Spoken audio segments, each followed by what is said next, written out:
E aí pessoas, tudo bem com vocês? Esse é mais um vídeo do nosso canal no V14. Deixa eu ajeitar a câmera aqui, melhor, fechar o ângulo melhor.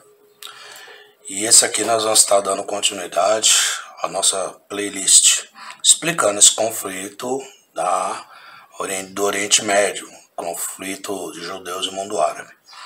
Tá, antes da gente entrar no assunto do capítulo de hoje, eu preciso complementar algumas coisas do capítulo anterior. Mas antes também de complementar algumas coisas, eu quero agradecer a você que está nos assistindo, a você que é um inscrito no nosso canal, pedir para que você dê um joinha, dê um like nesse vídeo, curta, comente, compartilhe. E você que está nos assistindo pela primeira vez, se você ainda não é inscrito, pensa em fazer parte dessa família, pensa em deixar a sua dúvida, a sua pergunta, a sua sugestão, que nós estamos aí tentando cumprir a nossa missão, que é trazer o conhecimento de forma isenta, não de forma tendenciosa, como nós vemos que muitas pessoas, canais e outras querem fazer por aí. Tá? A gente deixa para você tomar a decisão, a gente só traz o conhecimento, você que toma a decisão, se você aproveita isso para você ou não, né? Que você é que decide aqui. Esse canal só tem o intuito de difundir o conhecimento, e o conhecimento de forma isenta. Então, se inscreve aí, deixa aquele joinha aí pra gente, para fortalecer o trabalho desse canal aqui, tá? E pra gente entrar no nosso assunto, vamos aí à nossa vinheta.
Beleza, pessoal, nós começamos a falar sobre a terra de onde surgiu o patriarca desses povos.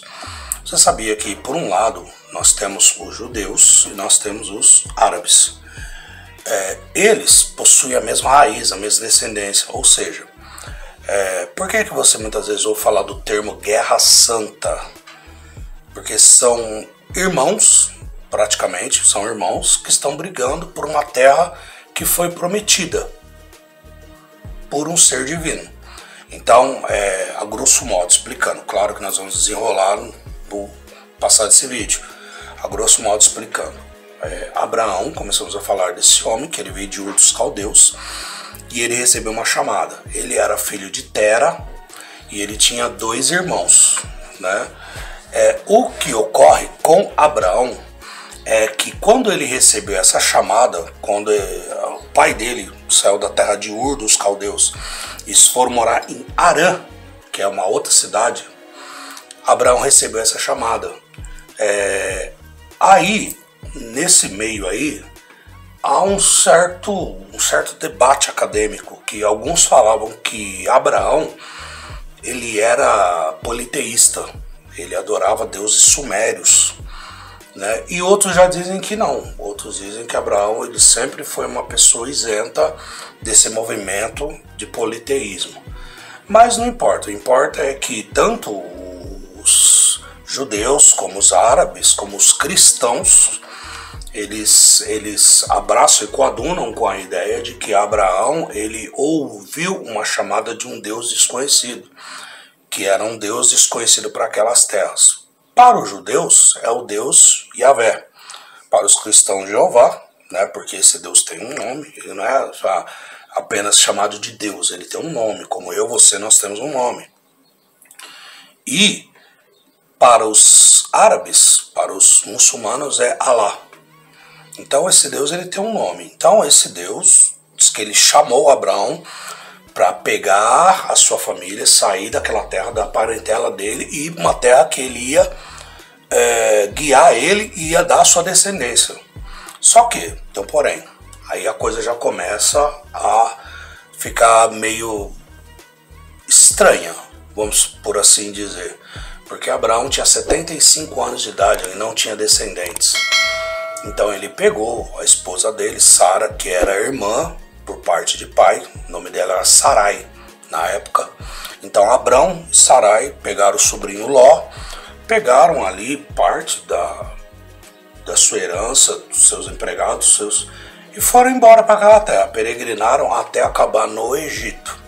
No Egito ocorreu todo um fato ali de que o faraó, governante máximo daquelas terras ali, ele cresceu os olhos na mulher de Abraão e mandou pegá-la e trazer para o harém. E na noite ali ele teve um sonho, e o sonho ficou perturbado.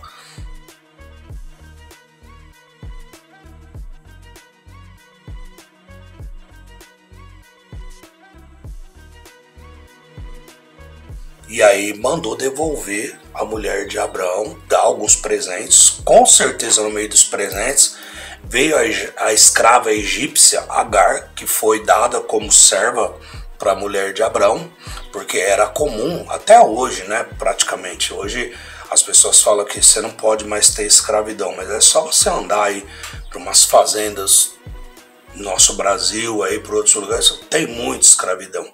Tem muita escravidão, tem muita gente que vai com promessa de trabalhar, de não sei o que, cai lá naquele final de mundo ali, trabalha, fica devendo, e bom, pulando a parte. Então, escravidão sempre existiu, sempre existiu. E aquela mulher, aquela egípcia, foi dada como escrava.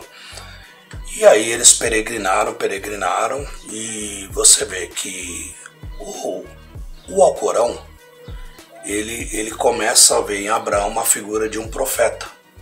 Por quê? Porque ele começou a ter um relacionamento com um Deus que até então era um Deus meio que desconhecido. Abraão era um descendente da linhagem de Sem. Sem é um dos filhos de Noé. Noé teve 3 filhos. E Sem foi o filho que ocupou aquela faixa de terra ali do Oriente Médio. E Abraão era descendente dele, direto. Acontece que eles foram parar naquela terra, naquelas terras ali do chamado Levante, ali onde hoje está aquelas terras de Israel do Oriente Médio. Passaram a viver ali. E um dia esse Deus que tinha falado com Abraão, ele começou a falar com Abraão. Você vê que ali, tanto na Torá, como no Pentateuco, principalmente no livro de Gênesis, como no Alcorão, em várias suratas, você tem ali situações em que há diálogos diretos desse Deus com esse patriarca. E ele fala assim, olha para as estrelas do céu, e ele ia dar para ele uma geração que seria tão numerosa quanto as estrelas do céu, ou quanto fosse a areia do mar. Só que a mulher era estéril. A mulher dele não podia ter filhos naturalmente dele. Entendeu? E ele saiu de Harã com 75 anos. Tá. Coisas vão, coisas acontecem, coisas vêm, coisas vão daqui, coisas vão dali, tudo.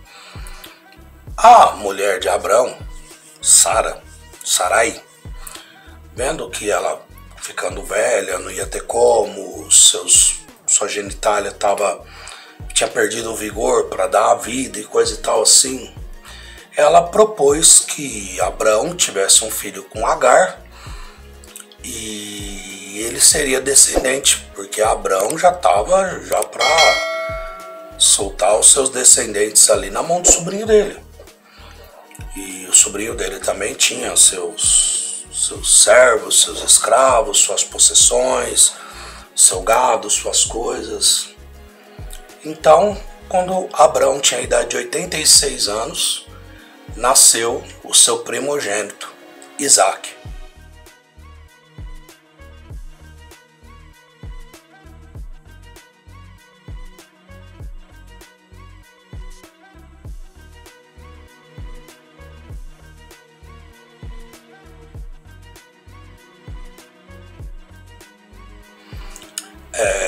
Aí que começa a coisa a ficar meio esquisita. Por quê? Porque esses povos antigos, eles tinham um costume que é um costume, não é nem uma lei religiosa, uma coisa nada, é um costume deles, que é chamada lei da primogenitura. Que essa primogenitura, ela garante ao filho mais velho ele herdar praticamente metade, ou se não todas as coisas, dependendo da situação em que se encontra a herança daquela família. E por essa lei, Ismael sendo o primeiro, mesmo que não era filho da mulher oficial, porque até então, naquela época, e muitas vezes até hoje no mundo árabe, mundo muçulmano, o homem pode ter uma ou mais mulheres, conforme ele conseguir sustentar. E é completamente aceitável na cultura deles. Então a gente sabe de histórias aí que tem famílias aí que é um homem, 4 mulheres, 5 mulheres. A gente sabe de califas, de governantes assim, que os caras têm harém. Então para eles, e nessa forma de fé islâmica, é totalmente aceitável, isso é totalmente normal. Naquela época não havia ali a instituição da fé judaica e nem da fé cristã. Então era costume daqueles povos, não somente daqueles povos, como você vê em muitas outras mitologias. Não estou falando que ali os judeus, cristãos e árabes são coisas de mitologias, mas se você vê que as mitologias antigamente, elas eram um tipo de fé. Se você olha pela mitologia greco-romana, por exemplo, eles tinham templos de Diana, de Ártemis, tinha o templo de Apolo, o templo de Zeus. Então realmente tinham rituais, tinha adorações, tinha sacerdotes e pessoas que serviam a esses deuses mitológicos. Então se você vê em muitas outras mitologias, mitologia nórdica, você vê que tinham templos a Odin, você tinha a figura de vários deuses, de várias histórias, de Ragnarok, de Apocalipse, e você vê que nos astecas, nos maias, havia sacrifícios humanos. Então, quer dizer, cada mitologia ela explorava, mas eram formas de as pessoas expressarem sua fé, tá? Bem, então esse vídeo nós encerramos por aqui. Curta, comente, compartilha e vem pro debate. Ó, não deixe de comentar, de falar alguma coisa, de colocar ali alguma situação de alguma pauta tal, entendeu? E vem com a gente, tá? Nunca se esqueça de uma coisa: absorver todas as coisas e retende o bem. Demais, fiquem todos bem, fiquem todos com Deus.